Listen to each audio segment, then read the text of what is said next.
বিকলবিন সালিম।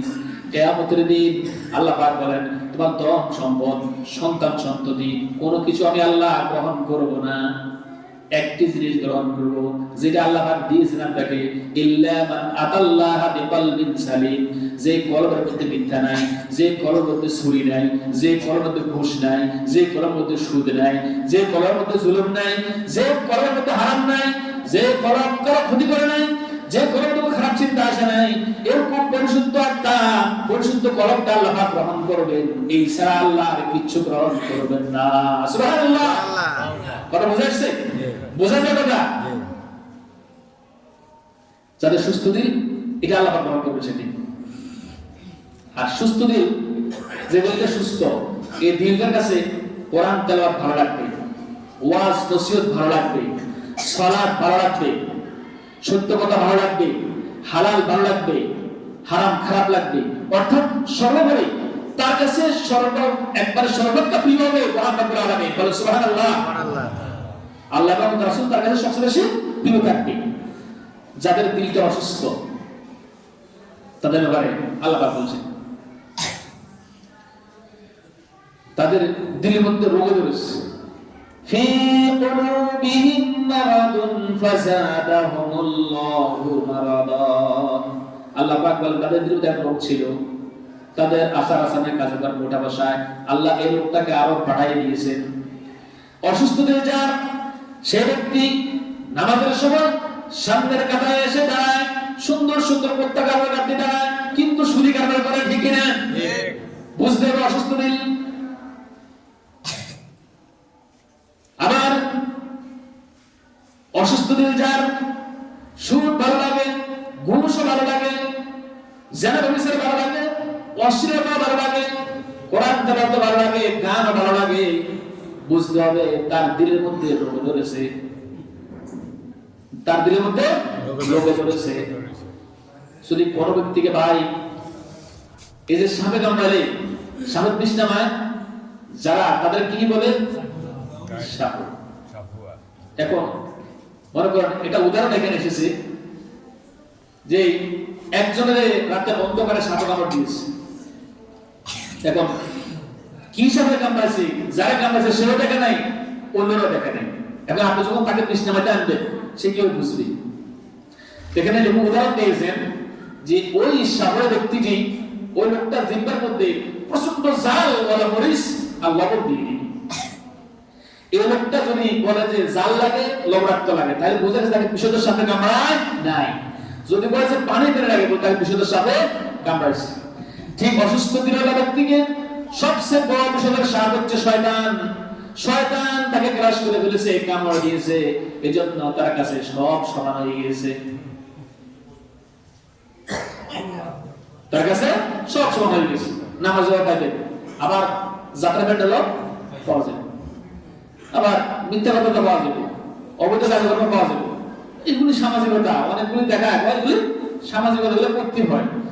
মানে কোনো বাজ বিচার নাই, ওই বিবাহ শাদীতে, কাজে কারবারে, উঠা বসা লেনদেনে দেখবেন অনেকগুলি অনিসলামিক কাজ হয় না?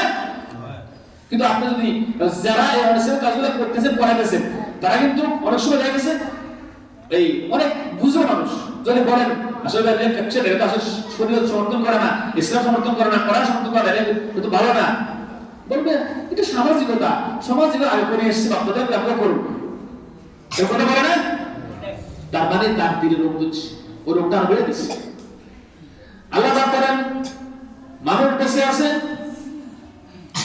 তার দিল মরে গেছে, অবস্থাটা কেমন? কঠিন কথা। দিল মরে গেছে মানে কঠিন কথা না, মানুষ হাঁটতেছে, চলতেছে, সব ঠিক আছে, খানা দানা, উঠা বসা, লেনদেন সব আছে। আল্লাহ এই কথাটা এখানে বলে দিয়েছেন আমাদের। আল্লাহ পাক বলেন, ওয়ালাকাদ যারানা লিজাহান্নামা কাসীরাম মিনাল জিন্নি ওয়াল ইনসি লাহুম কুলুবুন লা ইয়াফকাহুনা বিহা ওয়া লাহুম আ'য়ুনুন লা ইউবসিরুনা বিহা ওয়া লাহুম আযানুন লা ইয়াসমাউনা বিহা উলাইকা কাল আনআম। আল্লাহ পাক বলেন, ওয়ালাকাদ যারানা লিজাহান্নামা কাসীরাম মিনাল জিন্নি ওয়াল ইনস, মানুষ এবং জিনের মধ্য থেকে এমন কিছু লোক রেডিমেড তৈরি হচ্ছে, রেডিমেড এমন কিছু লোক রেডিমেড তৈরি হচ্ছে যাদেরকে আমি যে কলম দিয়েছি, এই কলমের মধ্যে দুনিয়ার সব আজরার চিন্তার জায়গা হয়। আমার কোরআন নিয়ে তারা চিন্তা ভাবনা গবেষণা করে না, আমাকে নিয়ে তারা চিন্তা ভাবনা গবেষণা করে না, আমার ইসলাম নিয়ে তারা চিন্তা ভাবনা গবেষণা করে না। দুনিয়ার সব চিন্তাধারা আমার কলমের ভিতরে আছে, কিন্তু আমার কোনো চিন্তাধারা নাই, পরকালের চিন্তা নাই, কবরের চিন্তা নাই, হাসর মিজান পুরস্কারের চিন্তা নাই, কোনো কিছুর তাওয়াক্কা তার কাছে নাই। ওই কলম আল্লাহর কাছে গ্রহণযোগ্য নয়, ওই কলম মরে গেছে। এবং আল্লাহ পাক বলেন, আমি তাকে যে চোখ দিয়েছি, ওই চোখ দিয়ে সে আমার ইসলাম এবং কোরআন দেখে না, সত্য দেখে না, হালাল হারাম সে বাছাই করতে পারে না। আমি তাকে যে কান দিয়েছি, ওই কান দিয়ে আমার কোরআন সে শোনে না, শুনলেও সে উপলব্ধি করে না। আল্লাহ কয় যে উলাইকা কাল আনআম, এই সমস্ত নারী পুরুষগুলি চতুষ্পদ জন্তুর মতো। বলেন নাউজুবিল্লাহ। শিয়ালের মতো, কুকুরের মতো, আল্লাহর হিংস্র প্রাণী যতগুলি আছে, বাঘের মতো, সিংহের মতো, ওই সমস্ত প্রাণীদের মতো এই সমস্ত মানুষ আর নারী পুরুষগুলি এদের অবস্থা হচ্ছে এরকম। উলাইকা কাল আনআম, এখান থেকে আমি বলছি আল্লাহ বলছি, আনআম তো বুঝেন অনেকে, আনআম মানে চতুষ্পদ জন্তু, উলাইকা মানে তারা। আল্লাহ এখানে বলে শেষ করেন নাই, এরা মানুষের মতো খানা খাচ্ছে, ঠিক আছে, ঘরে ঘুমাতেছে, ঠিক আছে, বাজারে আছে, ঠিক আছে, কাজকর্মে আছে, ঠিক আছে, লেনদেনে আছে, ঠিক আছে, কিন্তু এই লোকগুলি ওই পশুর চেয়েও খারাপ। তার কলব যদি মরে গিয়ে থাকে, আল্লাহ এখানে শেষ নয়, বালুকুম আদল, ওই শুকর কুকুরের চাইতে আরো নিকৃষ্ট এই মানুষগুলি। বলেন নাউজুবিল্লাহ। কথা শেষ, আমি আর বলবো না লম্বা কথা। এখন আমরা কি হতে চাই? আমরা কি হতে চাই? কি সুস্থ দিলে মালিক হতে চাই? কথা বলেন, আমরা কি সুস্থ দিলে মালিক হতে চাই?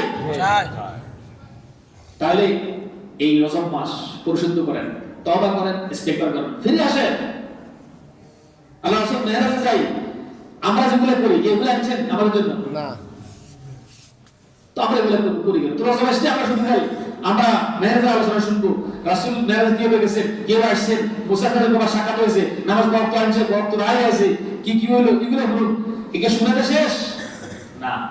আপনার আত্মাকে পরিশুদ্ধ করতে হবে। আপনার সুস্থ দিল, অসুস্থ দিল, মৃত্যু দিল, এই তিনটার মধ্যে কোনটার মালিক আপনি? সুস্থ দিলে মালিক হতে হবে। তাহলে ইল্লা মান আতাল্লাহা বিকলবিন সালিম, এই মতের ময়দানে আপনার ধন সম্পদ, টাকা পয়সা, আত্মীয়স্বজন কেউ আল্লাহ পাকের সামনে আপনার কোনো উপকার আসবে না। উপকার আসবে আপনার যদি পরিশুদ্ধ আত্মা হয়। আপনার ওই আত্মা, যে আত্মা কতদিন পর্যন্ত ওয়া'বুদ রাব্বাকা হাত্তা ইয়াতিয়াকাল ইয়াকিন, জীবনের শেষ নিঃশ্বাস পর্যন্ত এক আল্লাহর গোলামি করে গিয়েছে, শেষ কথা যে ব্যক্তি বলতে পেরেছে লা ইলাহা ইল্লাল্লাহু মুহাম্মাদুর রাসূলুল্লাহ সাল্লাল্লাহু আলাইহি ওয়াসাল্লাম। ভাইরা আমার, এই অবস্থা ইনশাআল্লাহ এই যে কথাগুলি অনেক পাশা থেকে আলোচনা, সব কথা বলা সম্ভব নয় অল্প সময়ে। আল্লাহ পাক যেন আমি শুদ্ধা যেখান থেকে শুনেছি, আমাদের দিলের মধ্যে যে সমস্ত সমস্যাগুলো আছে, আগে আমাদের আল্লাহকে পরিশুদ্ধ আর তৌফিক দাও বলে আমিন। এবং আপনারা যারা শুনেছেন, আল্লাহ আপনাদের সকলকে এই সুস্থ দিলের অধিকারী বানা, সুস্থ দিলের আল্লাহর বান্দা বান্দী হিসেবে গ্রহণ করে যাওয়ার তৌফিক দান করেন, সকলে বলে আমিন। সুবহানাকাল্লাহু ওয়া বিহামদিকা আশহাদু আল্লা ইলাহা ইল্লা আনতা আস্তাগফিরুকা ওয়া আতুবু ইলাইক। যারা সুন্নাত পড়বে, যারা সুন্নাত